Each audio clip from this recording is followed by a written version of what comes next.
Hi, I am here today with Dr. Tim Seelig, and I'm glad to count Tim as a friend of mine, and I'm so happy to have worked with him for a number of years. Tim was the artistic director of the Turtle Creek Chorale in Dallas, Texas, and the Women's Chorus of Dallas, and he is the current artistic director of the San Francisco Gay Men's Chorus. And they recently bought a building, and now it's an arts center, so I'm going to let Tim continue on with some of the introduction there. Tell us about that building. Well, we don't have to do much, or don't have to. Thank you, Colleen. Thank you for not putting a number on the years that we've been friends. Or that we've I'm known just each other. saying Yeah. 30 plus. But 30 plus.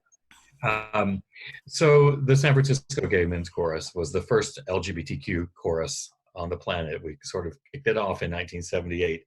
And we were fortunate enough a year ago to purchase a large four-story building in San Francisco, and it is now the National LGBTQ Center for the Arts.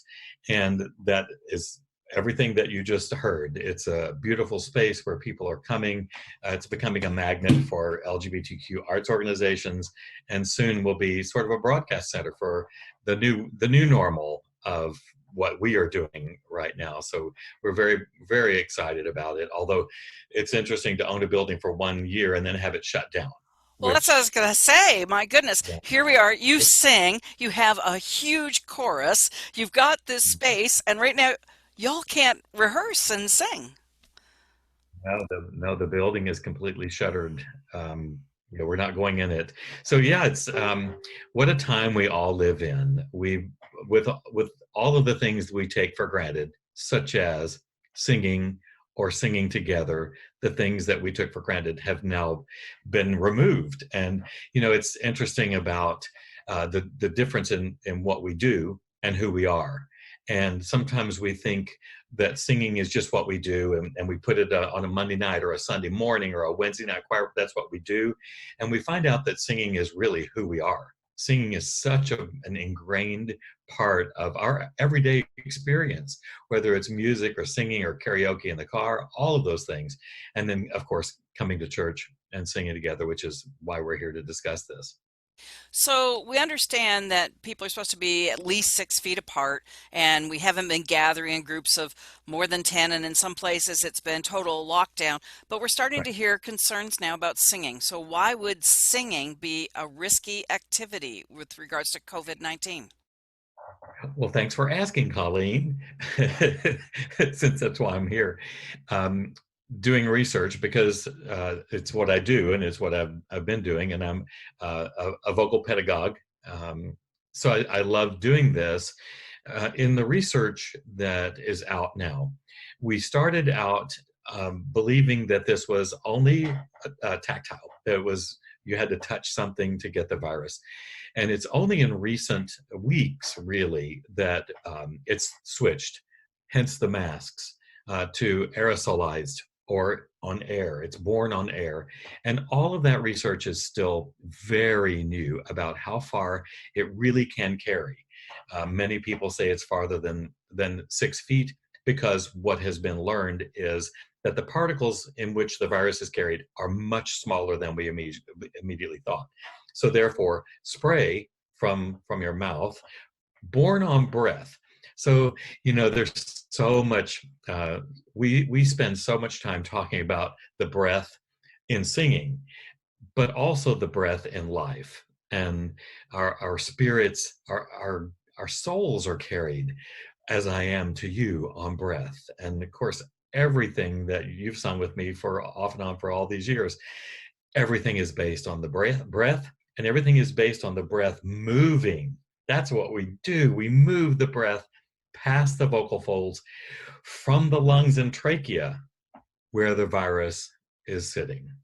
And so that motion of air through the larynx, there's many of these particles are coming from the airwaves. So your trachea from your lungs, but also from higher. And interestingly enough, more concentration here than in your spit or in your mouth. So therefore, it makes singing even more dangerous. There's a list of the danger, how it's transmitted through air, and it starts with breathing gently through your nose and goes through whisper, which is still fine because it doesn't activate the vocal folds. And then it goes to speech, and then it goes to singing or coughing, and they're equal in their danger. And then sneezing is potentially the worst because depending on how you sneeze. So we are talking about something that singing is in the danger zone of transmitting the virus particles. So what do we do about it? What do we do with that information? Well, you can't stop singing. You can't stop using air. You can't sing without consonants. All those things that activate the vocal folds. The minute I start breathing from my diaphragm, then the air starts flowing, and there you go. For us, we are looking at when we are allowed to start back. I have too many people in my choir. I have 300 people in my choir. So there's no place we can go and spread out 6 feet. But the more important and interesting things that have come up about joining back in for church or meetings are not the actual, once you get there and you're 6 feet apart and you're singing or you're rehearsing, this is fine. It's all the activities that go in between. We will most likely be taking temperature of our singers before they enter. Testing would be great, but it's somewhere out there in the universe, obviously. We will probably time arrival. So we will limit this to either probably 50. We hope we can have 50 people. We will have timed arrival.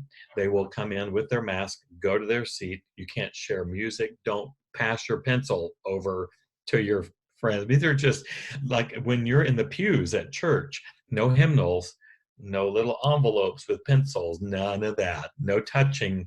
And then it's going to have to be cleaned. I mean, when we sing in our chairs or pews, all that will have to be cleaned. Also, you can ask the medical experts how long they believe the particles can live. And it's 3 or more hours. Well, say something more about when you get your folks together for singing. I mean, even 50, some churches are small churches and they may have 50 people Right. together and they're saying, oh, well, we can just have church. But this Yeah, activity of everybody singing in one direction or choirs getting together and rehearsing, I mean, aren't people prone to turn their heads or gather absolutely. around a piano or does it, is, All of those things. And the things that we've done in the past of having an ensemble. But the real issue for me in having an ensemble like that that's spread out 6 feet apart is you don't hear each other. So the action of a choral blend, oh dear, you know, that one feller that sticks out anyway, you put him 6 feet around and he thinks he needs to fill that space as well as the whole sanctuary. Oh dear. So and it's a second tenor for sure. So I'm not sure exactly how that is going to work, but the preparation and the cleanup is key. We are also shortening rehearsals, and we're most likely going to close the bathrooms during those rehearsals. it's all the things that go with it, and all those things Yeah. apply to churches as well.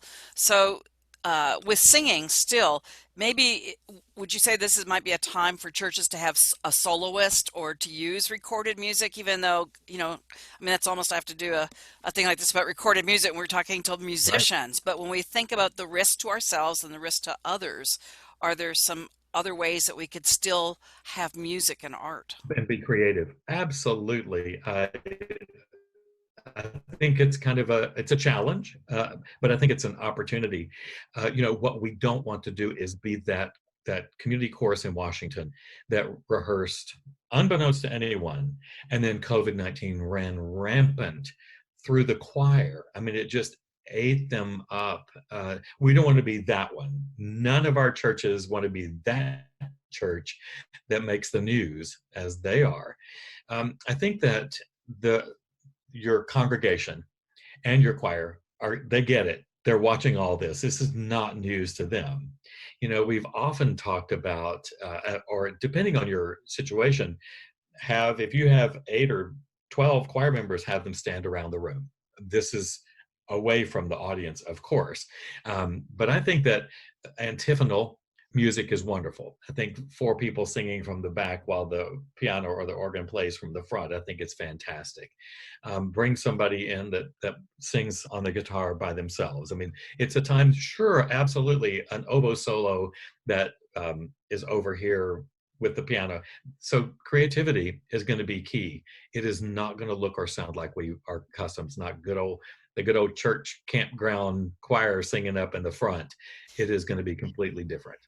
And I think that's one of the things of adjusting expectations that some people are like, oh, when we get to come back to church finally, oh, we'll be able to have this celebration, sing these hymns. And it's like, no, no, we No. will be easing back in. No, and the hardest part is because we, as a choir and a congregation, are family, and that our families have been taken away from us. But that family, our chosen family, our logical family, has been taken away from us, and that is there for me. There is no place where we all come together as one as when we sing. That for me, I mean, others might argue, but it is that communal thing, and we're huggers. MCC are huggers. I mean, I can't even imagine coming to church and going, "Yo, how you doing?" I mean, it's uh, there's a lot that will change about choir and about church. I mean, we like to rub shoulders for our warm up, or I do a lot of physical things as we greet each other in worship, and we're not going to be greeting each other in worship. The singing part, there's nothing to do about it. So that's the unfortunate part. I can't fix the act of singing. I can't change that. It is so we're going to have to work on all the externals because I can't change that. But as we mentioned a little earlier before we went online, um, people have to sing. And the virtual choirs are nice. However, having done one, you can go look at the San Francisco Game and Scores virtual choir. It's insane. If you want to do it well, it's the technology. Everybody's doing them also. So the effect has really diminished of a virtual choir. I will say that the singers loved doing it. That activity was fun for them, but other than that, on the other end, I'm not sure the ROI is good. But the So is it, encouragement is to keep singing. but it's not so good to have like four people gather around a piano to prepare music for a church and then and record it and send it out virtually if they're still not doing the social distancing and adding That's maybe part. even a bit more distancing because of the propulsion of the air. Yeah. No, so no, well, depending on where you live, nobody should be getting together in small groups and singing at each other or around each other or anywhere. I mean, I think one of the protective things that we will do. I was going to say we're going to take their temperature. We're going to time the entry. We're going to have them wear their mask to their seat or their place in the pew. They will have wipes, perhaps disinfectant. They'll take their mask off, and we will sing this way. So, particles should not be hitting someone in front of them. This is really hard in church. And then when it's over, they will use their wipe that we've given them or they've brought to clean their area, put their mask back on, and exit. And there's no fellowship supper. We're not doing break or snacks. There's no coffee, donuts after church. So all of those things are changing. I think my last word is just keep singing because we have shut down singing. Most of us have gone home and we don't want to sing by ourselves, never fancied ourselves as soloists. And the answer to that is get to a quiet place. If you're sheltering in place with someone, go to a private place, put on earphones, tell them to put on earphones so they can't hear you, and just sing. Put on all your favorite songs, put on your favorite hymns, practice. Yeah, we're not having any virtual choir practices. They don't work. So they just don't work. It's a non-starter. So people are like, can we practice? Like, no, we can't practice. We tried to sing on Zoom. It's hilarious. If you just want to have some fun, get a whole group of people and say now and unmute. And now we're going to sing Happy Birthday, which we tried yesterday for Gary Rifkin, by the way. Big mess. Big mess. So singing together is not a part of what we're experiencing right now. But for people of faith, we can encourage them if their churches are doing a virtual service, if they're using a recording or something, sing heartily at home. Sing and enjoy it. It has health benefits and spiritual benefits. Absolutely. So thanks so much, Tim, for spending some time with us and answering some questions about singing. You're so welcome. I wish you all the best, of course, and I hope that we can all come out of this better people, which we will, and hopefully better singers and enjoying the activity of singing together sooner than later. Thank you, Great. Colleen.